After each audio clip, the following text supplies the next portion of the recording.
Good afternoon, everybody. Thank you for joining our webinar today. We're just going to give it another minute before we start to allow for people to log in.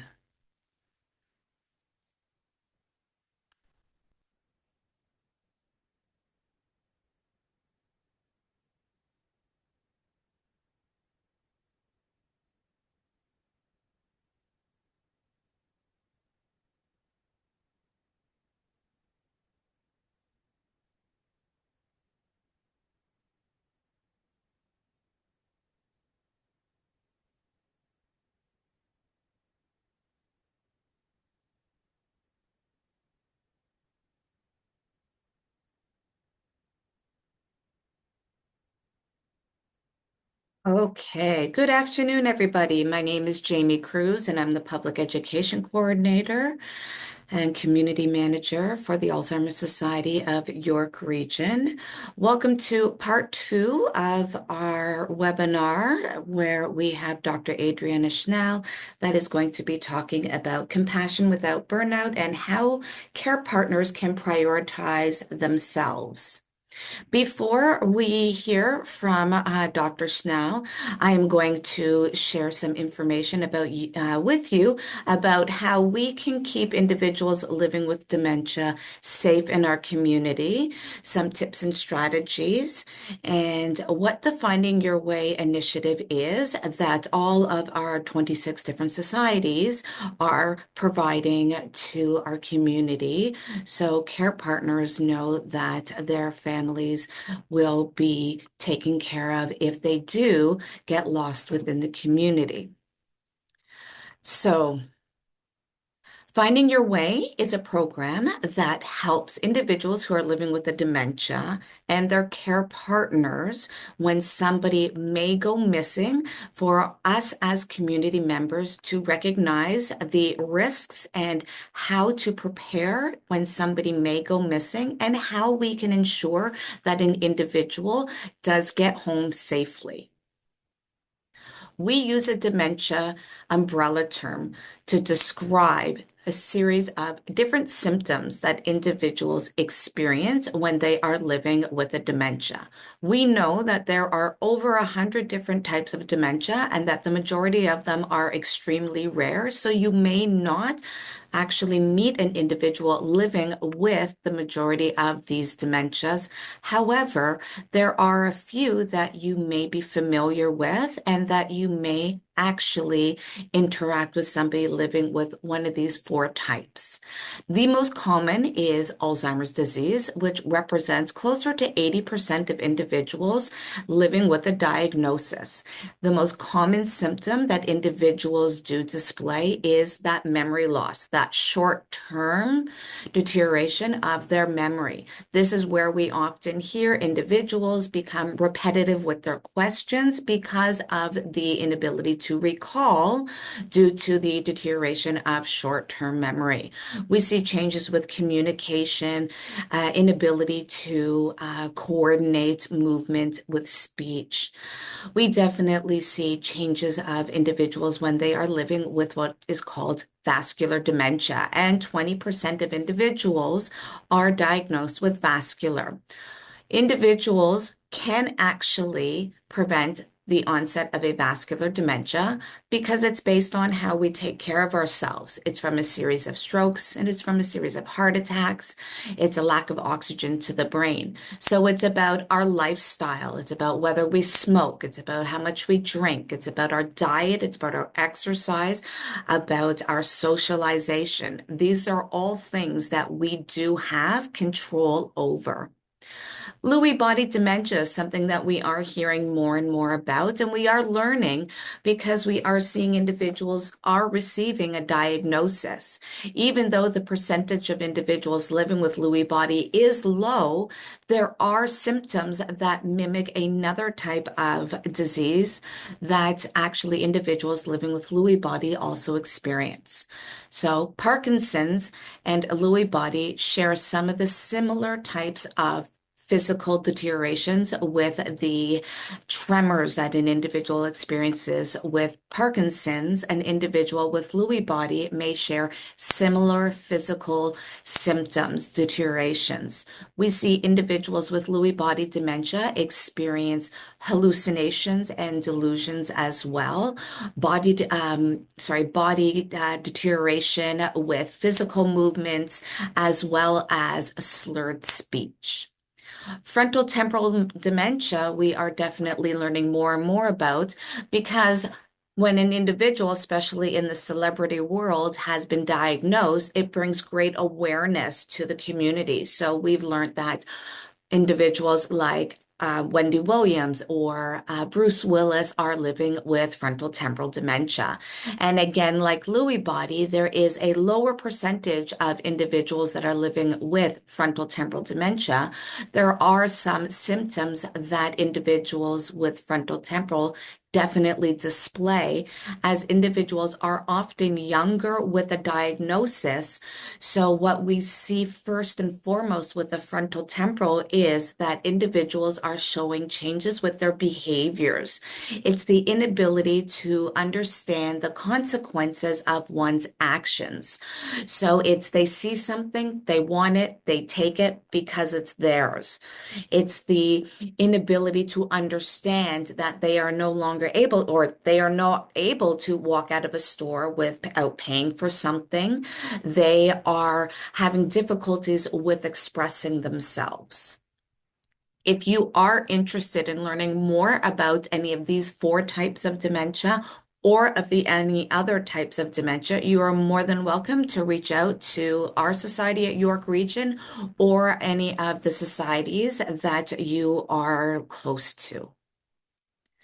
We are seeing a definite change with the numbers of individuals that are living with dementia. In Canada alone, you can see how drastic the numbers are increasing.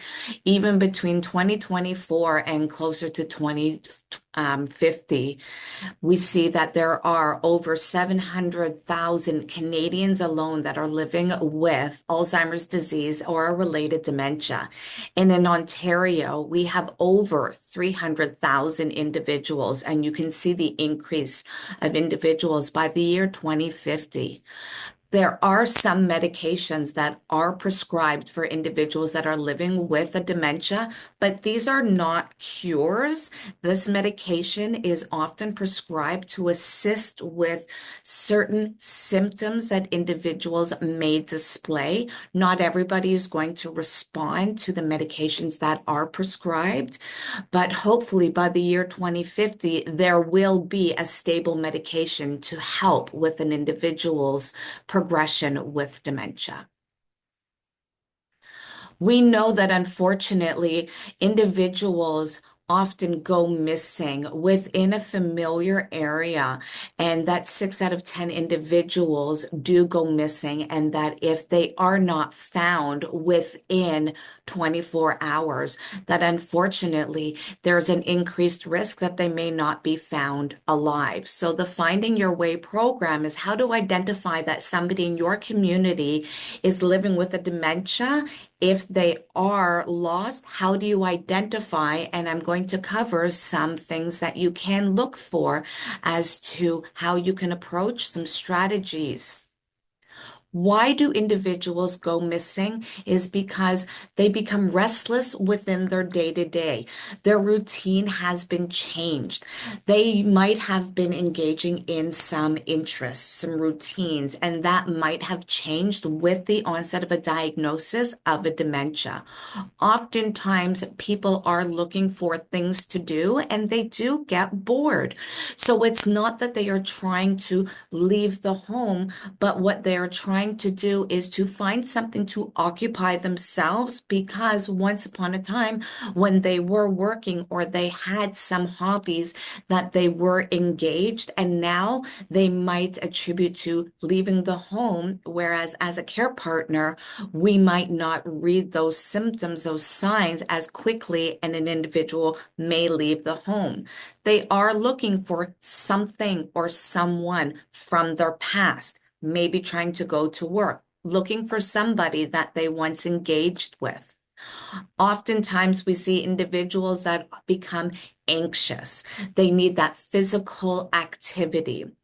When individuals often have a change in their environment, when there's a time change like we recently experienced, this adds on to a disorientation and confusion for an individual. And these are just some of the things that we can look for as to why somebody may have a missing incident and leave the home. How do you know if somebody has a dementia, is living with a dementia, and they are walking up and down the street? A great way to identify somebody may be lost is check out how they are dressed. Are they dressed appropriately for the weather? If it's a winter storm, are they wearing their slippers and a house coat? Or if it's a hot day, are they wearing a big parka? It's a great way to see if somebody may have left their home and may need some assistance. Are they standing looking around for a period of time? Are they looking more fearful and distressed? A great way that you can also identify is by their facial expressions and their body language. This is a great way without an individual actually expressing that they may need help is by utilizing what their body language, their nonverbal communication, they're standing still, maybe they're rubbing their hands together, they could be groaning and repeating things over and over again. These are quick identifiers that somebody may need some assistance. If you do find somebody who may be lost, these are some suggestions about how you can approach somebody and make sure that they get home safely. Approach calmly and from the front. Never come up from behind somebody and tap them on the shoulder and go, "Hey, can I help you?" This is going to startle somebody. Whereas if you approach from the front, they can see you coming towards them. Introduce yourself. "Hi, my name is Jaime. Can I help you?" It's important to speak very slowly, and use very clear and calm tone. You don't need to raise your voice because this might be interpreted as they've done something wrong. So if you can keep your voice calm and slow, that individual may be able to provide you some information so you can make sure that they can return home safely. You don't want to add too many choices and allow the individual to respond. It takes approximately 30 seconds for what we say to somebody, especially if they're lost and disoriented, to understand what we've said and then to be able to express what they need and how they're feeling. You may need to repeat the same question. And if you do, try and use the same words because that will actually allow a person to comprehend what it is that has been asked. Really look at the person and listen to, like I said, more about what their nonverbal cues may be, what their facial expressions may be displaying. Try not to interrupt because that actually may give them the inability to further what their thought process is. So just allow them to respond. You don't want to make any assumptions on what the person might need and to correct them. It's about connecting with them and being there on where their mind, their journey is, and how we can support them. These are great, quick physical identifiers that individuals might have. You may have heard of some locating devices that individuals may be wearing. And as you can see here, one of them is the Project Lifesaver that is through our York Region Police Senior Safety Team. And another one is much to the far right is the Medic Alert. Some of you may be aware that Medical Alert does have that blue writing, which is that identifier that somebody is living with a dementia. And much like the red Medical Alert that identifies somebody that has some allergies, this one still has the name, the phone number, and what somebody is living with so that we can make sure that an individual does get home to their family safely. Some individuals might have an identification card that is filled out with information of their family so that you can contact them. If you're ever unsure, you can always call 911 and say that you have come across somebody that you think may be living with a cognitive impairment and does need some assistance. All of our societies, there are 26 different societies, are here to offer support, education, a variety of different information, resources, referrals to other community agencies, and other programs to support care partners as well as individuals living with a dementia. This is a website for you to learn more about finding your way and about how you can support people living with the dementia as well as their care partners. The Dementia Friendly Communities is a fantastic program for our community businesses so that we can ensure that places like grocery stores, banks, place of worships, community centers, our first responders all know how to identify somebody that is living with a dementia, but it's also how they can create their environment that is welcoming to the person who is living with a dementia and their care partner. If you would like more information about this, you can go to the Dementia Friendly Ontario website or you can contact me directly.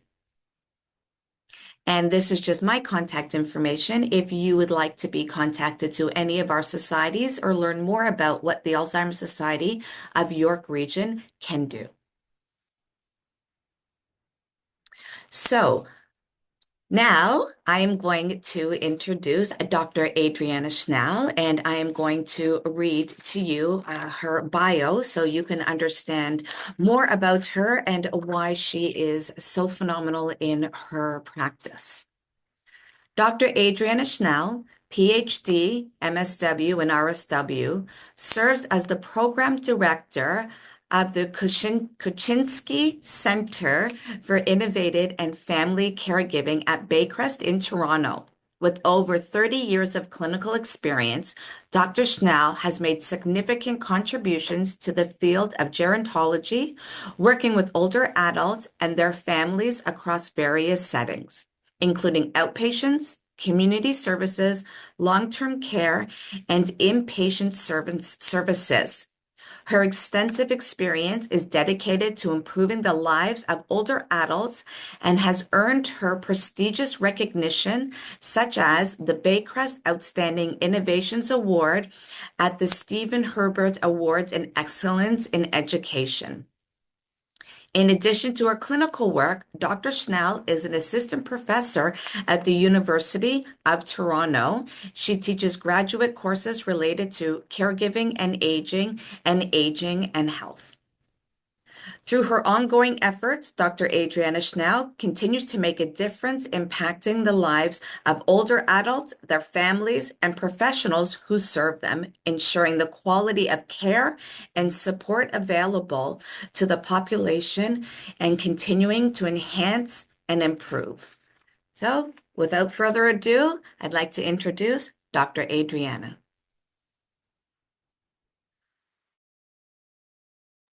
You You're think still by on now mute. I would remember how many years? 5 since we're doing Zoom. Thank you. Thanks for that introduction, and thank you everybody for being here.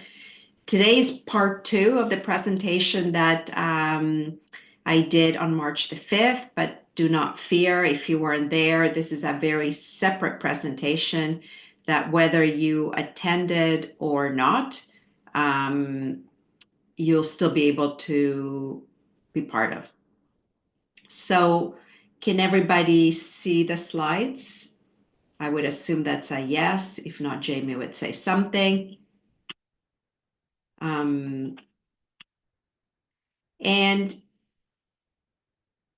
one of the things I never put in my introduction is that I'm also a caregiver for somebody living with dementia. And I don't share that very often, but I've had a personal experience, and it's some of the ironies in life that sometimes you wonder if what you do professionally prepares you for life to come. Anyway, it's a whole different journey and conversation. But for today's, we're going to talk about self-care, but I don't mean manicures or anything like that. A different idea of how we can look after ourselves. I'll share with you a framework and strategies, very concrete strategies on how to do this. And then, if there's time, I'll share some extra tips and resources. And I'm really hoping that by the end, we'll leave 10, 15 minutes for Q&A. Feel free to already start posting your questions already as you think of them. Don't wait till the end. We know that although looking after somebody living with dementia has some positive effects and people feel proud of the work they do, overall, it's not an experience that we would choose intentionally. And there's a high risk of psychological distress, anxiety, depression, and burnout. And we'll talk more about it throughout the presentation. And I just want you to know that that does not mean that it's all terrible and bad things will happen. There is a lot that is within our power to change some of the things that create the depression and the burnout. And so that's the purpose of today's presentation. The other thing I want you to keep in mind that those looking after somebody with dementia are a 6-time increased risk of developing dementia themselves. And that is not because it's a contagious illness. It's because of some of the risk factors, like lack of sleep, not looking after ourselves, going for medical appointments, diet, exercise, stress, all these things that come about because we're caregivers also impact our chances of developing dementia. But today we'll focus on ourselves, and we've all seen and heard about this, is we put our masks first, and then we put the mask on our dependents when flying. And there's a reason for this. And so when we talk about self-care, it can be something that makes us feel like we have to do it, but we don't enjoy it. So it should refuel us, not drain us. So if for you going for a run is torture, that is not something that refuels you, right? For me, I love running. So it's finding what are those things. I hate going for a manicure. For some people, that may be their time alone.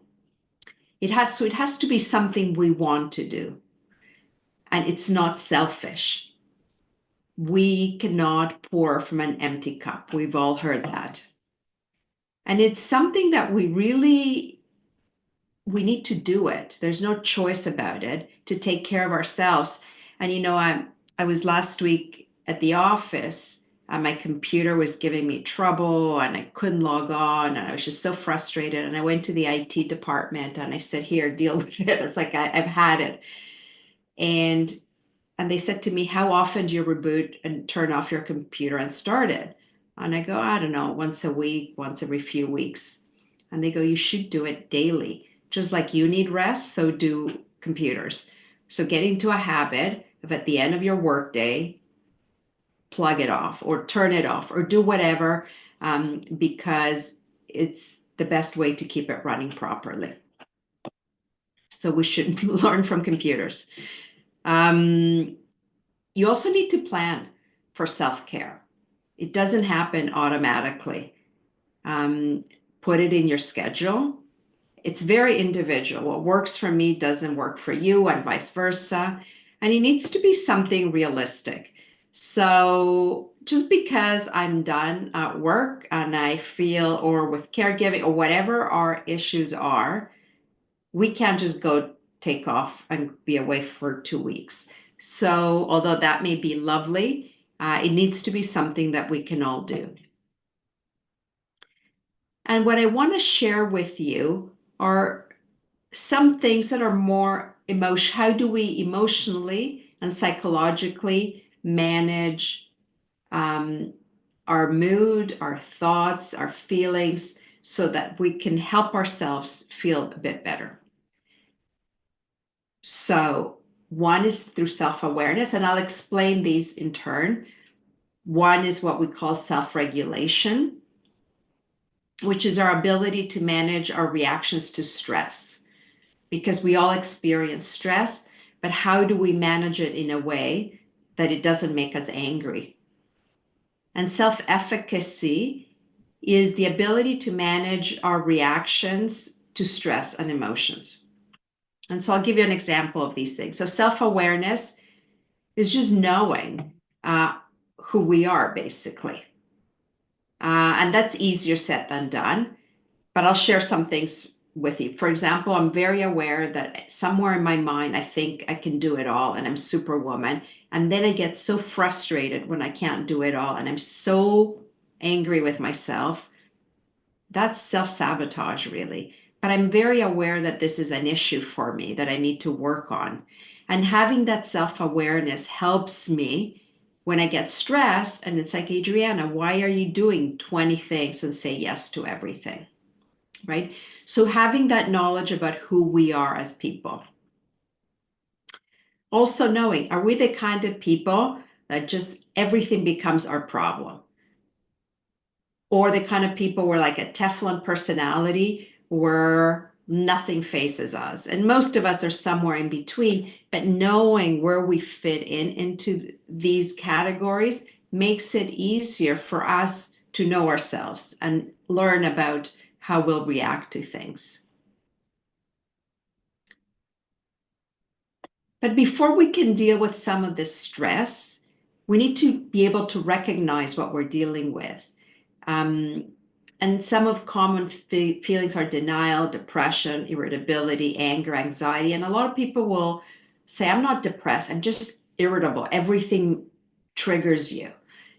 Though that could be a sign of depression, right? Or when for no reason we just yell at somebody and they just asked a question. We need to keep that in mind. Why am I being so reactive? Sometimes, especially older people that did not learn, I mean, little kids like my grandchildren, they talk about feels, their feels. So that's supposed to mean I'm angry, I'm sad, I'm very angry today, and it's part of how they're raised. It's a cohort effect. The older generations, people didn't learn to talk about feelings quite so much. You just do things, and you don't sort out, am I angry? Am I depressed? But sometimes older people won't talk about depression, but they'll talk about pain. Uh, so there'll be achy back pain, something that is there all the time. People will feel exhausted, will have trouble sleeping. And you need to listen to these things, especially if before there were not issues for you. Self-regulation is the ability to manage our reactions to a stressor that happens or emotions, strong emotions. And ways to deal with it are just pause and breathe before responding. Just take a breather and say to yourself, okay, like I'm just going to recenter myself. Step away briefly if you feel anger or generally more of a negative emotion. Just go somewhere else. Even if, like, somewhere else, I mean like a different room if possible. Use mantras for yourself, like, I can handle this. sometimes reframing the way we're seeing things to this is possible, this is hard, and I'm doing my best. Sorry, this is impossible. So instead of being negative, I cannot do this. It's hard and I'm trying. The other thing is try to stick to routines and predictability as much as you're able to, because that gives us a sense of control. When something goes off and the day starts in a way that it's not the regular routine, it sets us off for the day. So when possible, try to have routines in place. Try to limit multitasking. So don't talk on the phone while watching TV and paying a bill. It's generally not very helpful. And a lot of research shows that ending the day with a reflection on one or two or three things you're grateful for that day can really shift our mindset. And what you're grateful for can be small things like we made it to March 20th, the first day of spring. It's raining today, but there's hope that better weather's coming. We don't have to be, it doesn't have to be a grandiose thing for us to be grateful about something. Self-efficacy talks about our ability to manage, to know that we are able to do things for ourselves. And self-efficacy is really related. A lot of the research shows that people that feel that they can do things, they can accomplish things, do better.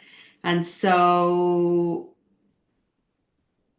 focus on those things that you can control. Try to learn new skills, like you're doing now, joining a workshop, a caregiver group. Ask for help, and we'll spend a bit of time learning about how do we ask for help, because most of us are really terrible about asking for help, but we feel we can do it alone. And use positive self-talk. Be your own best friend. So I'm going to switch now to sharing with you a framework, a way of knowing how we can decompress, what areas of our lives needs more help. And so a lot of the work on burnout really, and we talk about burnout and stress, and we use the same language as if it were the same things, and it's not. But a lot of the research on this came out of the literature on the workforce, on people that were working and they were burned out. And we've moved that language to talk about caregiving and those same feelings. But remember that the initial research on it was done for people working. Even though this was done for the workforce, it is so applicable to all of us. Because basically what this model shows is that we need to learn to manage our energy, not our time. And this is a way of self-care so that we're not feeling overwhelmed.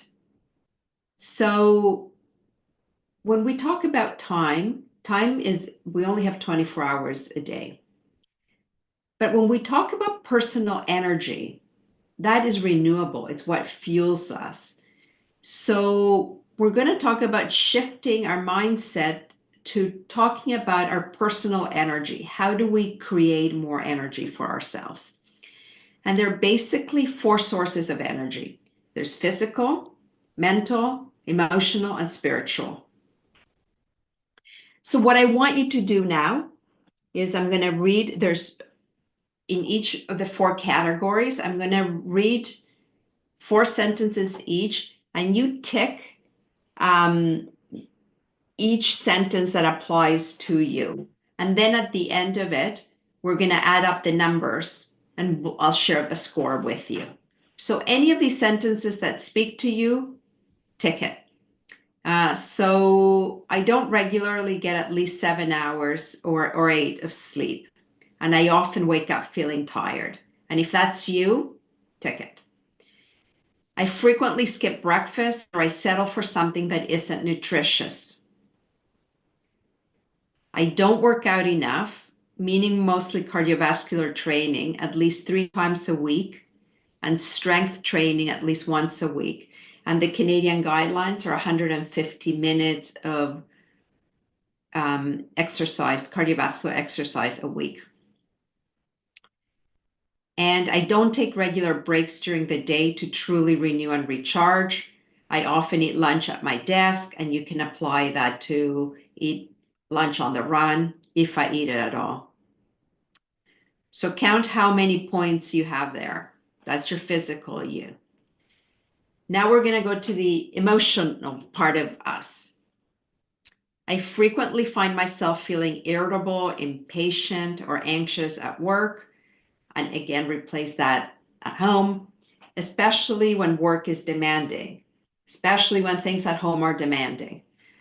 I don't have enough time with my family and loved ones, and then when I'm with them, I'm not always really with them. I have too little time for the activities that I most deeply enjoy, and I don't stop frequently enough to express my appreciation to others or to savor my accomplishments and blessings. So before we move to the next section, add up how many points, how many sentences are reflection of you. In terms of our minds, I have difficulty focusing and I'm easily distracted. I spend much of my day reacting to immediate crises and demands rather than focusing on activities with longer term value. So I'm just putting out fires constantly. I don't take enough time for reflection, strategizing, and creative thinking. I work in the evenings or on weekends, and I almost never take an email-free vacation. And remember, this was created for the workforce, but this very much applies to any of us that are caregivers, which is ongoing 24/7. And lastly, about our spiritual well-being.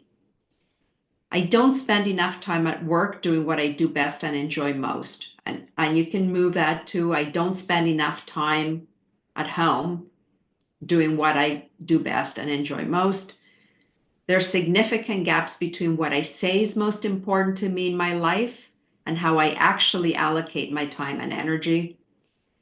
My decisions are more often influenced by external demands than by a strong, clear sense of my own purpose. And I don't invest enough time and energy in making a positive difference to others or to the world. So I want you to add up your score. And based on whatever number you have, here's the guide to your score. And you could see where you're at. And within these numbers, did you have certain areas that were more prominent? So you maybe were pretty good with emotions and mind, but physically you need to do some work on. So you don't have to tell anybody, but it's important for you to keep track of these things.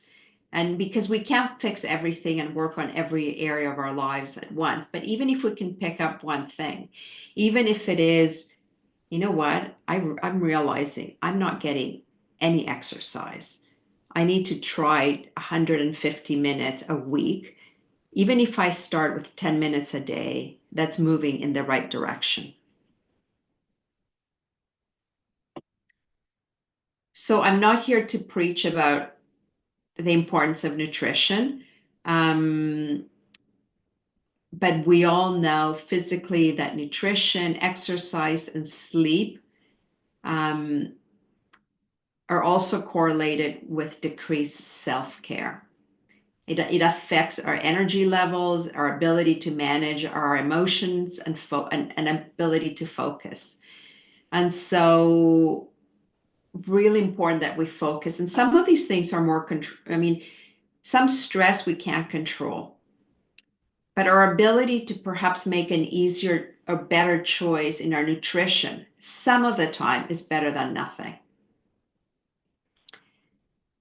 Also, try to identify habits that increase your physical energy.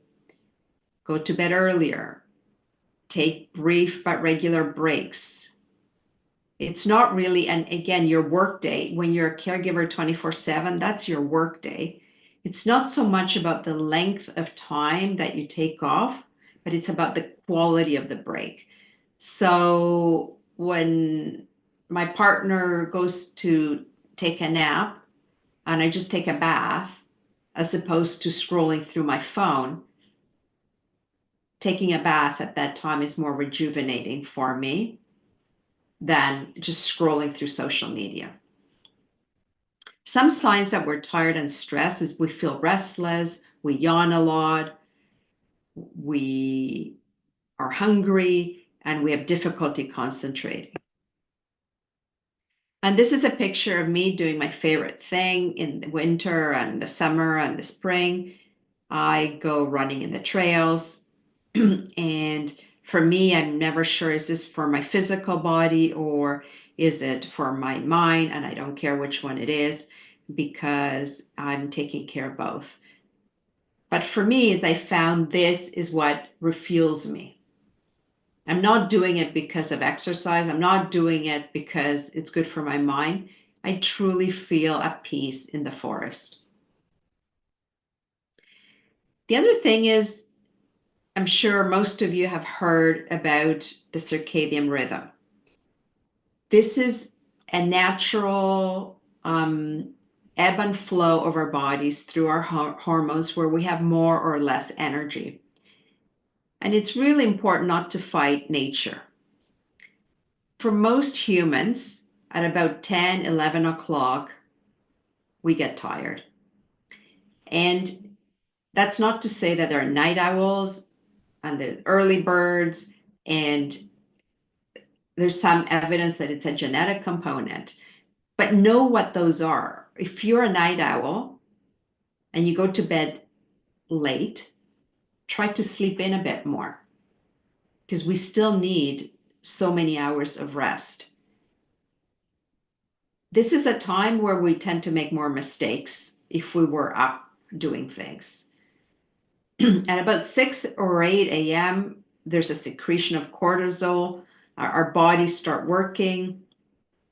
And mornings are generally the time where we have the higher cognitive capacity, good memory, more patience for things.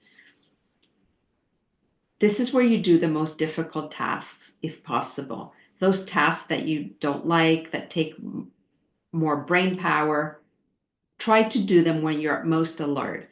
Because as the day goes on, so I'm looking at the time between 2 and 4, there's a slight fall in attention, and a lot of countries have siesta time. This is where we have lunch and we're feeling a bit groggy. We're not at our best necessarily. So don't fight that. Don't try to do difficult things when you're not at your best. And then between 5 and 8, for most people, is the time where they have a lot of energy. So try to go for a walk. And as the weather's getting better and it's lighter later into the evening, that would be a good time to go for a walk. And again at night, as we start to kind of wind down, this is not the time again to start doing really difficult tasks because then that's going to interfere with our sleep pattern. So all of this to say, listen to your body and don't fight it.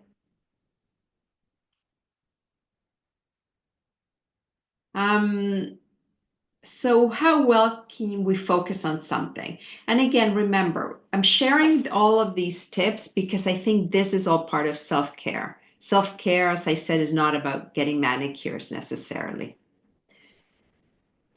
Try not to multitask. A lot of caregivers, we have to multitask or we don't get things done.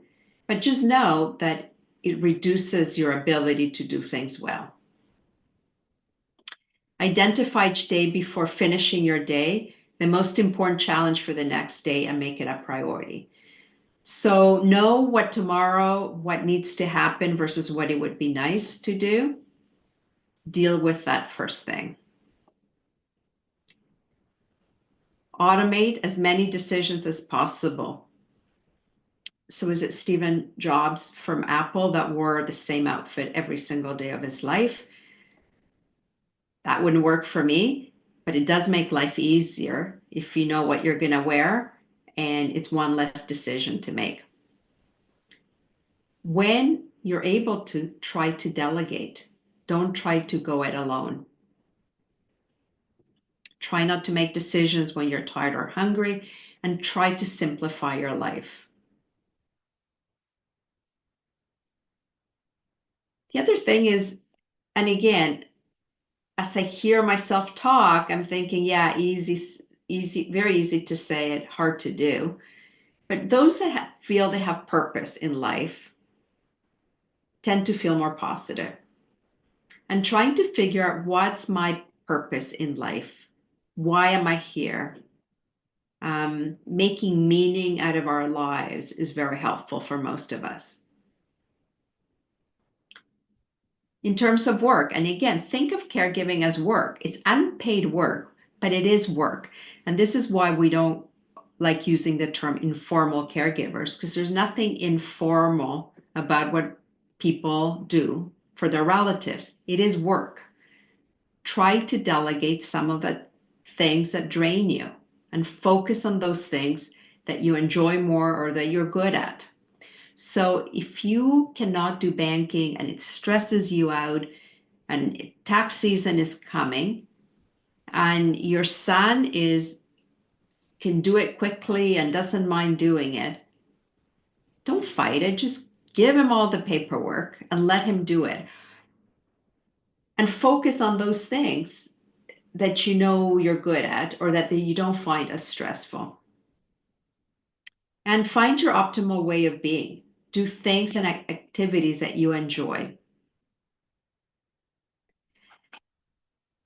The other part is awareness of, as I going back to the beginning, being aware of how we feel and realize the impact of these emotions. Sometimes we'd be watching TV and all of a sudden I'll just speak for myself, feel sad. And I don't know where this feeling came from. And it's not the show I was watching necessarily.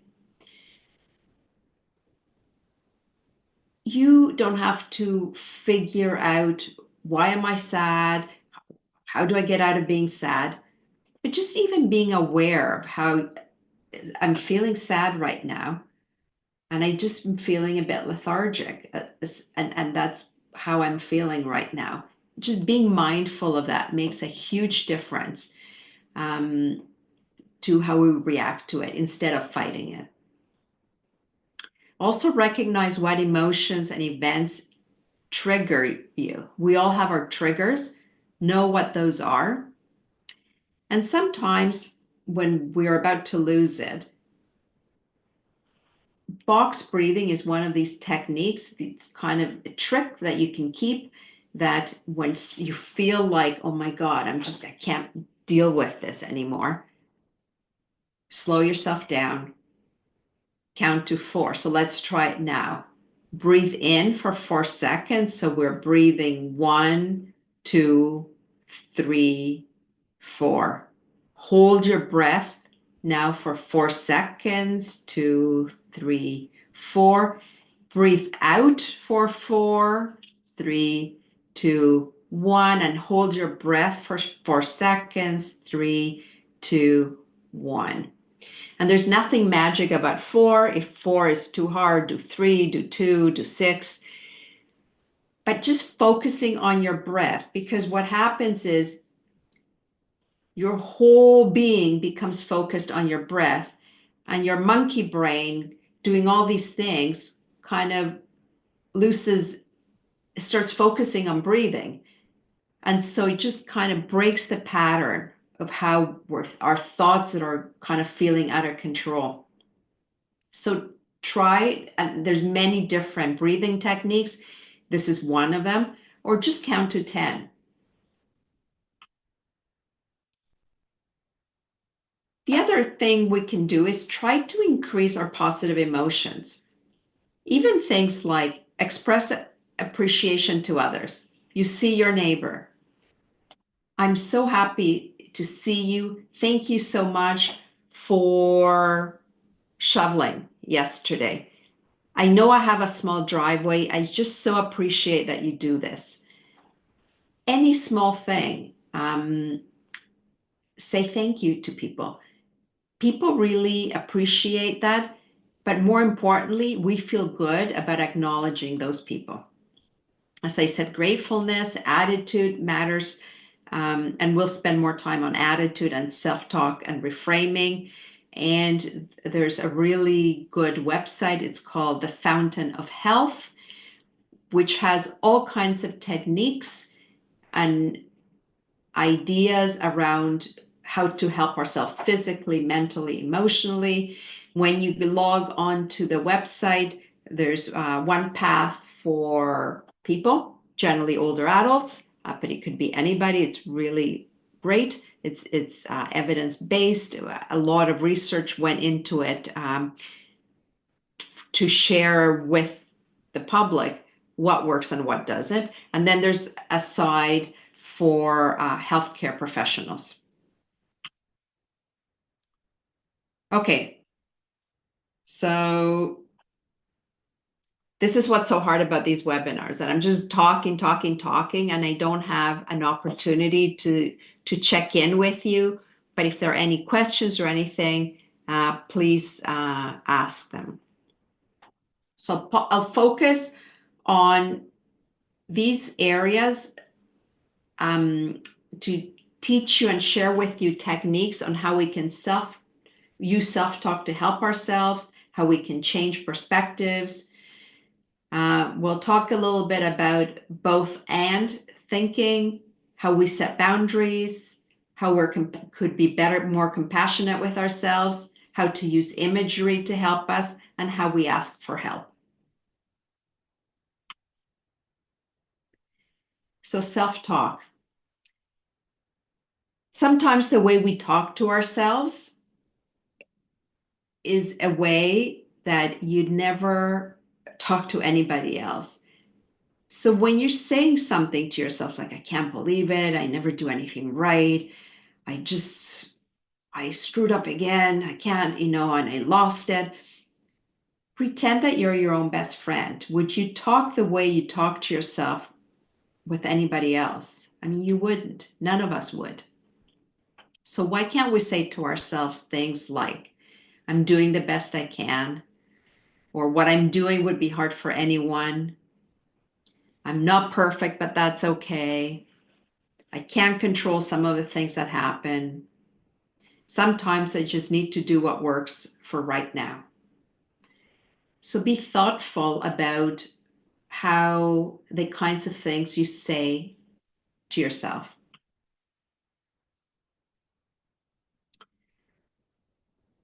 I also talked about reframing your thoughts. And what do I mean by reframing your thoughts? So you're driving, you're furious. Somebody cuts you off and you're about to lose it. I have this thing I use in my family. We call it API, which is assume positive intention. Basically, what it means is you're driving along, somebody cuts you off, and instead of losing it and becoming furious, slow down and say, maybe they're going to the hospital and they're really late. They just got a call that their mother was run over by a bike and they're like besides themselves. And I make up some story. Probably unlikely, but that's not the point. The point is that I assume that they didn't do it maliciously. Maybe their Waze or their Google told them last minute to turn left instead of right. And they're like, they're from out of town and they don't know where they are. And they instinctively kind of went in front of us. It's not that we tend to think, oh, they cut us off. They think their time is more valuable. And of course, they're driving that fancy car. Doesn't matter. Because at the end of the day, when I'm angry that somebody cut me off, I stay angry and I'm like all bent out of shape for really no reason because they still got in front of me. So assume that people are not doing things to you and there's some reason why they're doing what they're doing. Another thing we could do is changing perspectives. So we are very quick to label, especially ourselves. So say it's the end of the day, your sister called you a few times, you haven't been able to get back to her, you're not in the mood, and you think, oh, I'm so tired, I'm so lazy, like I can't call her. A more compassionate response would be, I'm not really lazy. I've been working so hard. I've had such a hard day and I need a break sometimes. So what this means is when you label yourself as I'm lazy, I'm mean, I'm self-centered, it's not helpful. Because again, you wouldn't say those things to your friend. You would say, you know what, you're exhausted. Of course you don't have time to get on the phone after a long day. So use those same ways you'd speak to your friend for yourself. Be compassionate. Another thing we tend to do is we personalize everything. So we take responsibility for something that happened, something negative that is totally beyond our control. For example, I shouldn't have gone for that walk. Now look what happened. I missed the delivery guy and they said he would not come before dinner and we start stewing on this. We missed him. Now I have to go pick it up. And we're just like as if we did something really wrong. Instead of it, we could say to ourselves something like, I know I'm feeling frustrated, but I need to be kind to myself. It's really not my fault. There's no way I would have known that the timing of the delivery changed. Going for a walk was a healthy choice at the time, and blaming myself won't change anything. So I just need to let it go. And so in jargon language, we call it ruminating, like when you just have this thought, I did this, and you can't stop it. But try that when you start getting into that pattern, just talking yourself and kind of look at the other perspective, the other side of things. The other thing we're really good at is we reach conclusions about things. Like we are mind readers. So, for example, we assume that somebody's thinking negative things about us. For example, so an example would be you call your daughter, she doesn't call you back, and you assume she's ignoring you. But truly, another way of thinking of it, which is probably the truth, really, is I don't really know what my daughter is up to. And for all I know, she didn't get the message, or maybe she's busy or just forgot. If I kind of want to know, I have to ask her. But we can't mind read. And we tend to personalize. So you call your neighbor, the neighbor doesn't call you back, you think they hate me. And what have I done for him to hate me? And we just go down that path, which may have nothing to do with anything. Maybe your neighbor is out of town. Maybe your neighbor had an accident. Maybe your neighbor is just busy with their own issues. The other thing is we think we can tell the future. For example, you won't ask your neighbor for help because you'll say, he'll never do that for me. There is no chance. I cannot predict the future. And instead of asking him, would you do this for me? Or could you help me with that? Unless you ask, you don't know. So don't try to try to think what somebody's going to do when you don't really know. Um, we overgeneralize. And so, for example, you're getting ready to go to the doctor, the car battery died, and you conclude, this always happens to me. Something always goes wrong. When in fact, generally things don't go that wrong. Generally, your car's working fine. And but when we're distressed, when we're overwhelmed, we tend to catastrophize things, right?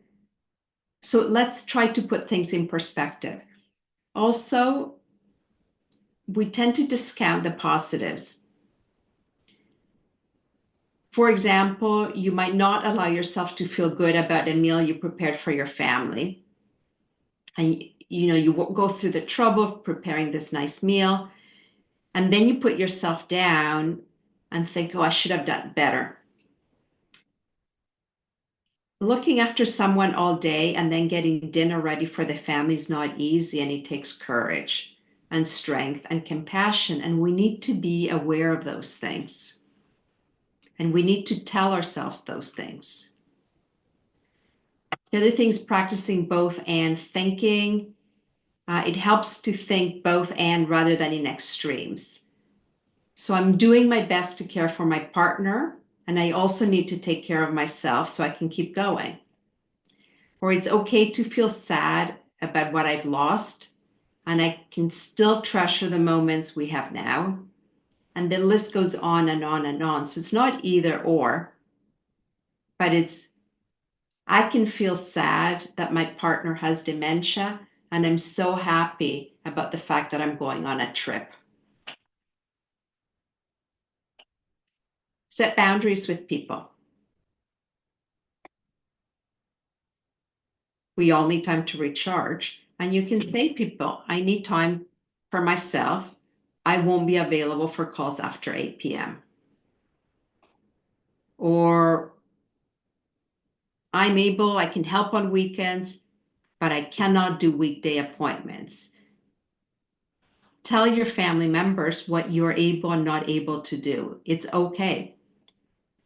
Or you can say, I appreciate your input, but I need to make decisions that feel right for me and my wife. This is very common when everybody has an opinion about something, what we're doing. And just having sentences that we know that we can say when people start giving us their opinion and we start feeling really upset is just say, I appreciate your input. I mean, most people give us advice out of kindness and concern. But a lot of the times, most times we know what's best for us. So tell people, thank you so much, but I need to do something that right now feels right for me and the person I care for. And when people, they ask us a question and it pushes our buttons and we feel we're going to rage, people, again, do it out of concern. So acknowledge that and say, I understand your concern. I can't really talk about this right now, and I'll let you know when I'm ready. So your daughter comes to you and you say, Mom, it's time to place Dad in a nursing home. And you're like about to scream.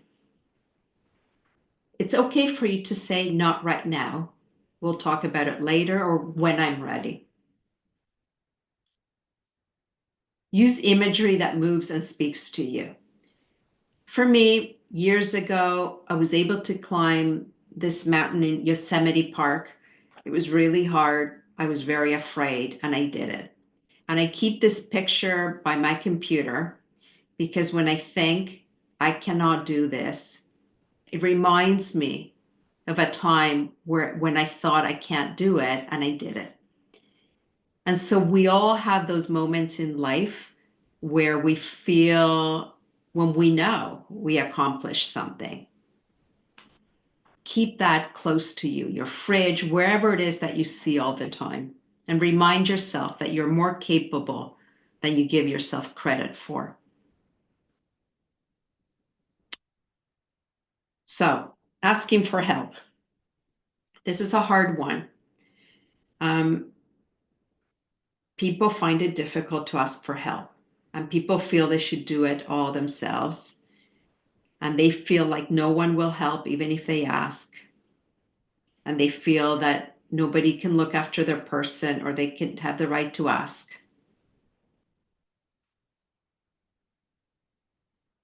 One way to deal with this, first of all, we have to come to the understanding that we're not an island unto ourselves. And at some point, as hard as it is, we need to realize that we need help. In countries, parts of the world that have more of a collectivist culture, where community is there for you, or if you belong to a community of some sort through your religion or neighborhood or whatever that may be, it's easier. But it's okay to realize that at some point in life, we all need help. So tell people, give suggestions on what would be helpful to you. Can you visit dad on Sundays so that I can get a break? Join a support group, ask your doctor for where to go for help. And again, try to remember that nobody, just like the computer needs to be turned off in order for it to work properly, cups need to be full before we can do like a teapot. If it's not full, you just get tea leaves, and that's not tea. That's just tea leaves. It's really important to remember that we all know it, but to actually feel it inside.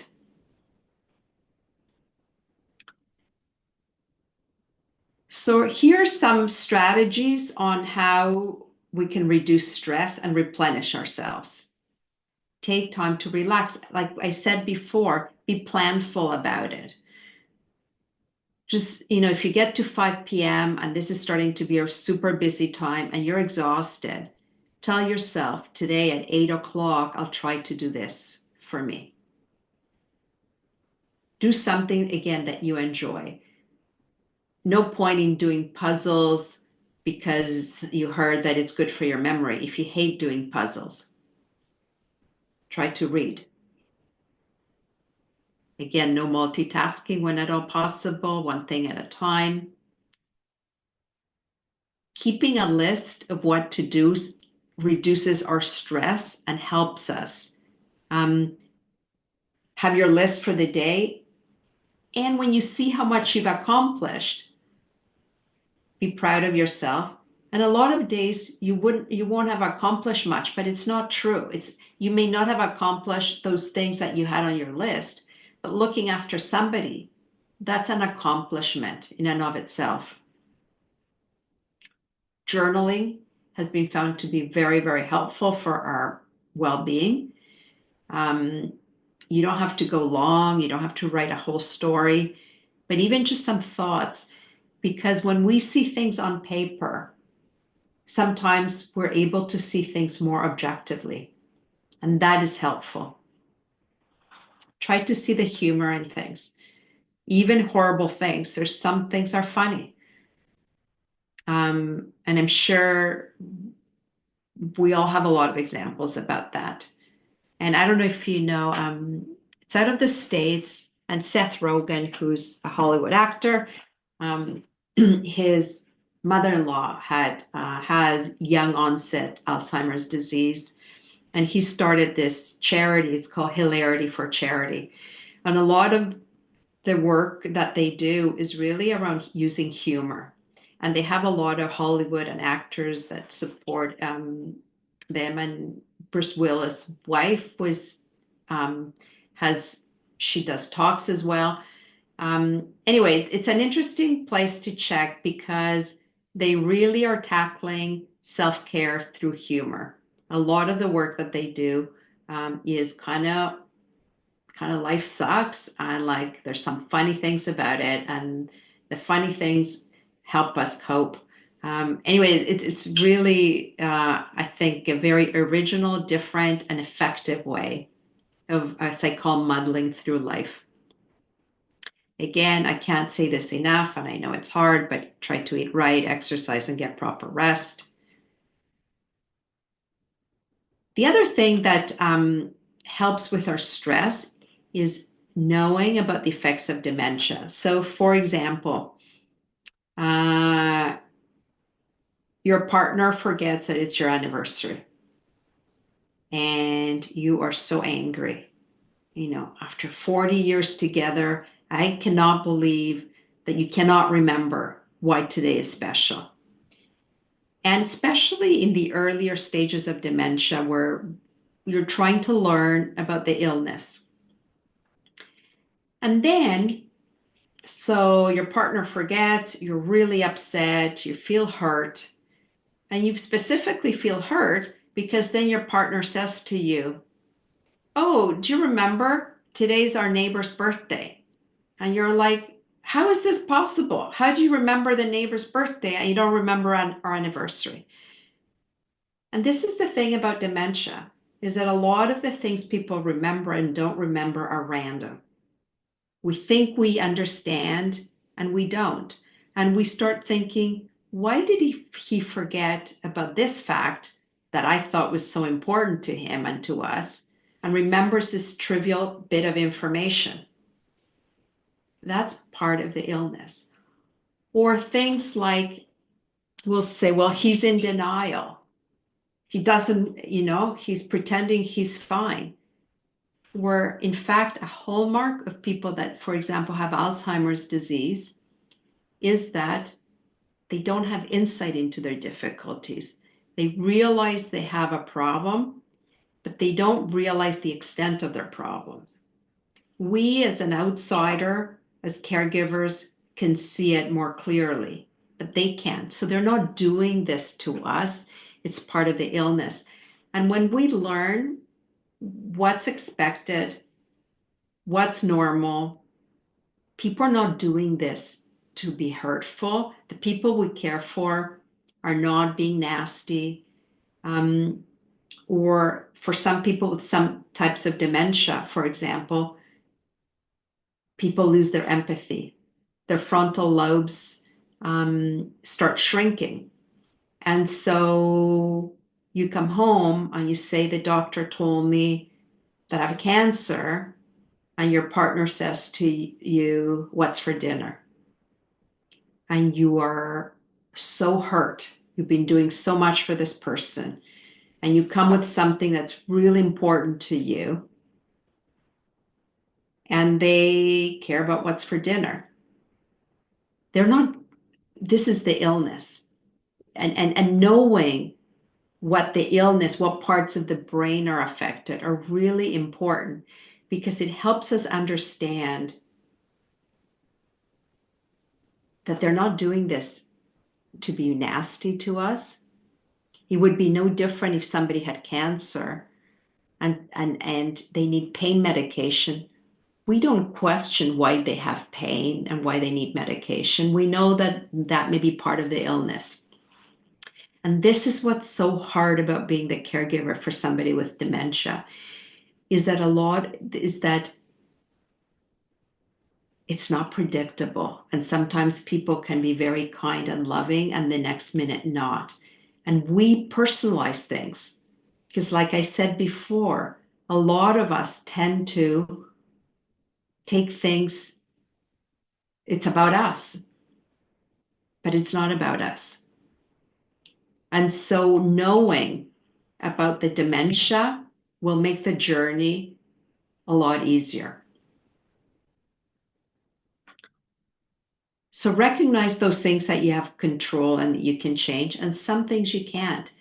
And just mourn the ability that your partner will not be remembering important dates. Figure out who can help, who's there, who's your ally, who can you count on. Let go of unrealistic expectations. So your mother always dressed meticulously. This was really important to her. And all of a sudden, she looks disheveled. And you're like, this is not possible. She would have never gone out without lipstick. Let go of it. It's not really important. And try to adapt to their changing needs. And it's hard because it's a lot of work on us. And it's not just the physical work that is hard, but it's the emotional work, what it does to us. And understanding that at the end of the day, our attitude can make a big difference. The other thing is that sometimes we cannot do it all by ourselves and we need professional help. And if you feel depressed, if you feel sick or hopeless, if you feel like hurting yourself or hurting the person you care for, if you take too much alcohol, recreational drugs, or fighting, if you're not looking after yourself, go to your doctor. Call 911. If you feel suicidal, call 988. And these are not unheard things of. It is stressful. And what's so stressful in caring for somebody with dementia is the length of time. Sometimes we care for people over a period of 20 years, and it takes its toll. And some final thoughts. There is no right or wrong way to be a caregiver. Again, it's common to feel discouraged, sad, or lonely. Every situation is different. Give yourself credit for doing the best thing, that you're doing the best you can, really. And there's no perfect pill to make things go away. Again, I always tell people, think of it as that you're managing, you're learning to walk through the fog. And the fact that you're moving forward, that we're all doing this the best we can, even when we don't know what lies ahead. But there is support, there is help, and avail yourselves of it. At Baycrest, we developed is the Canadian Caregiver Assessment and Resources tool, which is an online tool that leads you to resources. At the Alzheimer Society, you can always call and speak to a social worker, and they can lead you to resources. I also want to tell you, I've been involved. I'm on the board of directors. It's the Ontario Caregiver Coalition. And what it is, and so some people, so there's a lot of research around the importance of making meaning out of our situation. And I'm not saying everybody is at a situation where they can do advocacy work. But for some people, it's helpful to feel that they're doing something that makes them feel in control and helpful. So the coalition is a group of organizations and family caregivers who try to change the system, who try to advocate for improving the lives of Ontario caregivers. And they try to advocate to the provincial government around financial supports, around increasing respite supports, and addressing the mental health need of caregivers. And I'm doing this pitch just because I find it to be very meaningful work. And again, not to say you need to go there, that you need to put pressure on yourselves, but I find a lot of the caregivers that are part of the coalition are people that have done the caregiving. They've been caregivers for a long time. It's not in the early stages when we're so busy and we can't figure out which way to move, to go. This is for perhaps later on. Anyway, it's there for you. And I'm going to stop screen sharing and answer questions. Fantastic. So we do have two questions. Does increased risk of developing dementia based on the amount of time caring or what age you are when caring for a patient? So yes and yes and no and no. So the long research shows that the longer we care for somebody, the more stress we experience. And that goes, therefore, the higher our risk would be, presumably, right? Because duration of time is one of those variables that increases our risk. Having said that, it's not only duration of time, but it's the intensity of the care that we provide as well. So it's different if, as I always say, the son from California that does caregiving from a distance, it'd be a different stressor than the person who lives locally, who's doing a lot of the physical things. But the person that lives at a distance is still worried. And worrying also has an impact into our risks of developing dementia ourselves. So it's a whole host. So if I'm worried and I'm not sleeping well at night, not sleeping well at night increases your risk. The age where you start is not as important as the length of time. It depends. It's not just the age, right? So it's if you're the daughter of somebody living with dementia and your mother moves in with you and you have 5 children and you work full time and you have financial distress and your husband leaves, it's the accumulation of stress and roles that we all have that increase our risk. So again, you can't control. Some things are uncontrollable in our stress level, but some things are more controllable, like trying to get rest at a particular time, or trying to make time for ourselves, or trying to eat healthy, or not smoking if we can help it. Again, controlling those factors, even as small as they are, will make a difference. And our lifestyle factors impact our probability of developing dementia by 45%. It's huge. We used to think it was all about genetics, and that's part of it, but it's not all of it. So any area where you could decrease risk helps. And again, it's not necessarily your age, but it's if you're younger, but you're also overweight and a smoker, is different than if you're older and you don't smoke and you don't have much stress other than your caregiving duties, which is a lot of stress, but that's your main role. So it's the interconnection of all of these factors that play a role. So this kind of might overlap with these suggestions that you just mentioned with the first question. Just kind of asking again about the 6 times the risk of developing a dementia. Is this solely the result of an increased stress and saying that stress is a casual factor for dementia? So it seems to be an overlay of the first question.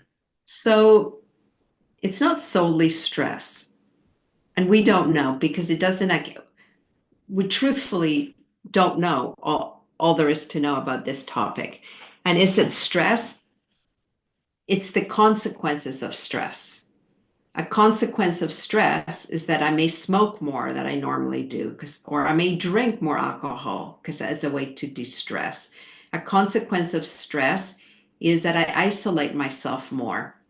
Isolation is a risk factor for dementia. A consequence of stress is that I don't go for medical checkups regularly.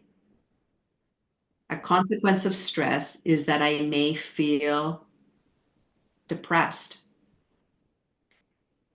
And when I'm depressed, there's a correlation between depression and risk factors for dementia. So it's complicated.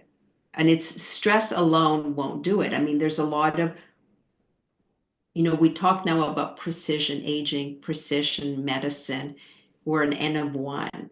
We're all built different. And for some people can live through crazy amounts of stress and they're totally fine. And everybody has a story about the uncle who smoked like a chimney, drank 3 bottles of wine a day, and they're 98 unhealthy. So our genetics matter, our lifestyles matter, and whatever we can do to control some of these things matters.